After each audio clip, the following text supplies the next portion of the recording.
Hey, Mike the Marketing Medic, and in today's video, I wanted to talk about 5 things I wish somebody would have told me when I was first getting started.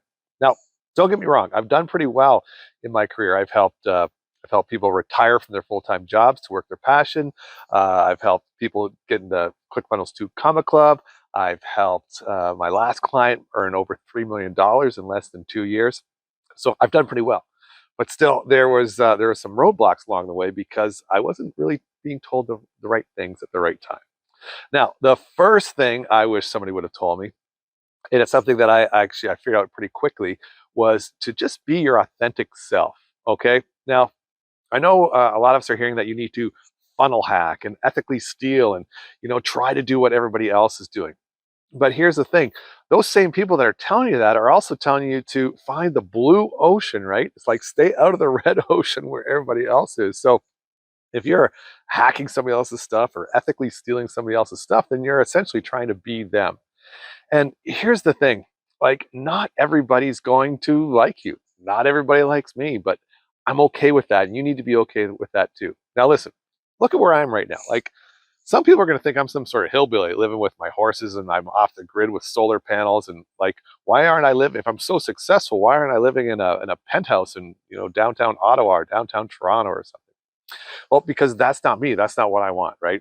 And so there are those who are like, oh my gosh, like I would never listen to this guy. He spends every evening shoveling horse manure, because I do. But that's cool, right? Because there's another section of my audience that's like, man, I just wish I could live a lifestyle like that. So regardless of who you are and what your thing is, there are people out there that are going to resonate with that. So tell your story. Don't try to ethically hack. Don't try to ethically steal or hack at somebody else. Just be you, and I guarantee the more you show to the world, the more your audience is going to find you and respond. So tip number 2 is don't ignore the power of storytelling, which ties into the authentic self part. But listen, my whole life growing up, I've loved classic rock, right? I like Led Zeppelin, I like the Beatles, like the Who. I like Kid Rock. I like rock, right? But I'm in my mid 50s now, and it's funny because I'm starting to really get into country music, which I never thought I would. Because growing up, my dad loved country music. That's all we listened to, Dolly Parton and Kenny Rogers, and I couldn't stand it. But now that I'm a bit older, I really like it. And what I like about country music is the stories that the artists are telling, that they're singing about, right? And especially the new artists, they're telling their stories. And I listen to Sirius XM. I listen to a station called The Highway, and they have their listeners call in. And the listeners, when they call, it's like, oh, I love The Highway. I love the stories. Like everybody who says they like The Highway and they like the country music, it's because of the stories. People love stories. So don't underestimate the power of your story. And again, your story is not going to resonate with everybody, but it's going to resonate with enough people. And the more you tell your stories, the more they're going to spread. Tip number 3 is a big one for me, and it's something that I've really sort of focused on just lately, really, despite an 8-year career, and that's to focus on your smallest viable audience. Okay, and I learned this from Seth Godin in This Is Marketing, and it goes back to what I said in tips number 1 and 2, right? Be your authentic self and tell your unique stories, and they're not going to attract everybody, but the people that it does attract, it's going to attract, really, really strong. Okay, now, when I first started in my digital marketing career, I tried to, do a blanket approach. Like anybody who would work with me, I wanted to work with them, right? But the thing is, because I thought, the more people that heard about me, the more opportunity there would be for somebody to hire me. The thing is my message wasn't really like sticking with anybody because it was too bland. And more recently, I've started working with nonfiction authors, and I've got such a tight hook for them, right? The hook is that with the AI and Chat GPT, people are writing books in days, if not hours, right? And so what is already a crowded market is going to become a much more crowded market. And so I was able to create, this hook that really only resonates with that audience. But with that audience, like, oh my gosh, you're right. Like, I've got to get moving on this right now. I need some marketing help because in the next couple of years, there are going to be so many books flooding the market, right? So look at what you offer, look at who you serve, and just start with that most smallest viable audience first. And here's the thing, just because you're focusing on them doesn't mean the rest of your broader audience won't hear and won't be attracted to you. But just make sure your first message focuses on that smallest viable audience. Tip number 4 is stay adaptable and open to change. And once again, this is something that is more true now than it ever has been for me in the past, right?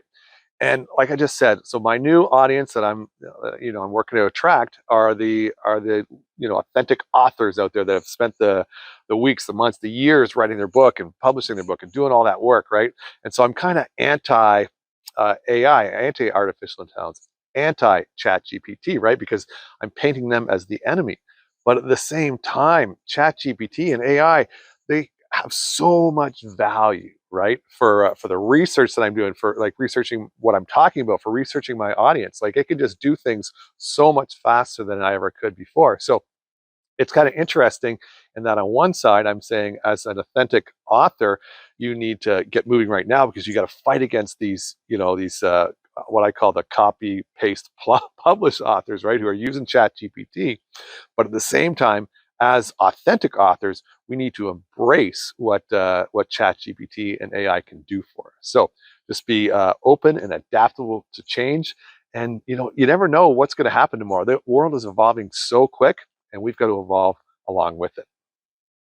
And my last of the 5 tips is to really invest in building those authentic relationships. Now, if you've seen any of my stuff, then you probably know that I have video endorsements from both Russell Brunson and Todd Brown. Now, when I got those endorsements from those guys, they were on the rise, okay? Like Russell Brunson, he's the king. He's like untouchable now, right? He's so high up there. But when I first started working with him, he was just not struggling, but he was still fighting to get ClickFunnels off the ground, right? And so it's just my way of being a paramedic, being a firefighter or whatever. I wanted to help him, even though at the time he was more successful, way more successful than I was. It was still in my nature just to like authentically help him. And so the reason I was able to get a video endorsement from him was because I was one of his coaching students and I got results, right? And the funny thing is that even though I got results, I wasn't really doing what he taught me, right? He was teaching funnel hacking, and I learned right out of the gate that funnel hacking doesn't work. And I was using, although I wasn't calling it empathic marketing at the time, I hadn't coined that term. That's what I was doing.